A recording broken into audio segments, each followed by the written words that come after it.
వందలాది మంది అభాగ్యులను చేరదీసి సేవ చేస్తున్న యాదాద్రి భువనగిరి జిల్లా చౌటుప్పల్లోని అమ్మా నాన్న అనాథ ఆశ్రమ కుటుంబంలోకి మరో అభాగ్యుడు చేరుకున్నాడు. నల్గొండ జిల్లా తిప్పర్తి గ్రామంలో మాసిన చిరిగిన బట్టలతో అనారోగ్యంతో బాధపడుతున్న అనాథను గమనించిన కె. గణేష్ అనే మానవతామూర్తి మానవత్వంతో ఎస్ఐ శంకర్ గారికి విషయం తెలియజేయగా ఆయన ద్వారా సేవాభారతి సేవా సంస్థ శ్రీకాంత్ గారి ద్వారా అంబులెన్స్లో అమ్మా నాన్న అనాథ ఆశ్రమానికి తీసుకువచ్చారు.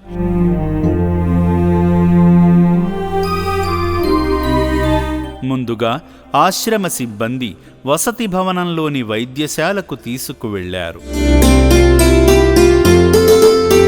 వైద్యులు అవసరమైన వైద్య పరీక్షలు చేశారు.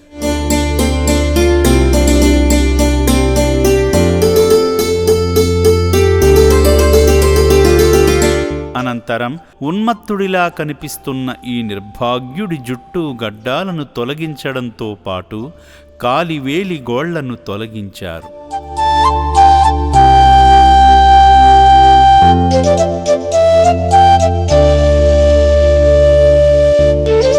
అనంతరం శుభ్రంగా స్నానం చేయించి మీలాంటి దాతలు వితరణ చేసిన బట్టలను ధరింపజేసి దిక్కులేని అభాగ్యులను అమ్మా నాన్న అనాథ ఆశ్రమం ద్వారా తన వద్దకు రప్పించుకుని కొత్త జన్మనిచ్చిన ఈ శివపుత్రుడిని శ్రీ పుణ్యలింగేశ్వర స్వామి సన్నిధికి తీసుకువెళ్లగా అర్చకులు పూజలు చేసి ఆశీర్వచనాలు అందజేశారు.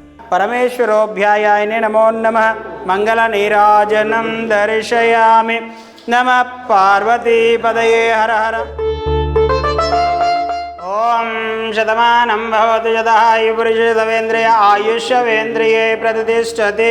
ఈ సందర్భంగా ఈ నిర్భాగ్యుడిని తీసుకువచ్చిన కె. గణేష్ గారు మాట్లాడుతూ తిప్పర్తి ఎస్ఐ గారి ఆదేశాల మేరకు సేవాభారతి శ్రీకాంత్ గారి సహాయంతో ఇతనిని అమ్మా నాన్న అనాథ ఆశ్రమానికి తీసుకువచ్చినట్లు తెలిపారు. నా పేరు కొప్పోల్ గణేష్. తిప్పర్తి ఎస్ఐ శంకర్ సార్ ఆదేశాల మేరకు అక్కడ మతి స్థిమితం లేకుండా ఒక అతను తిరుగుతుండే ఆయన సేవాభారతి సంస్థ శ్రీకాంత్కి ఇన్ఫార్మ్ చేయడం జరిగింది.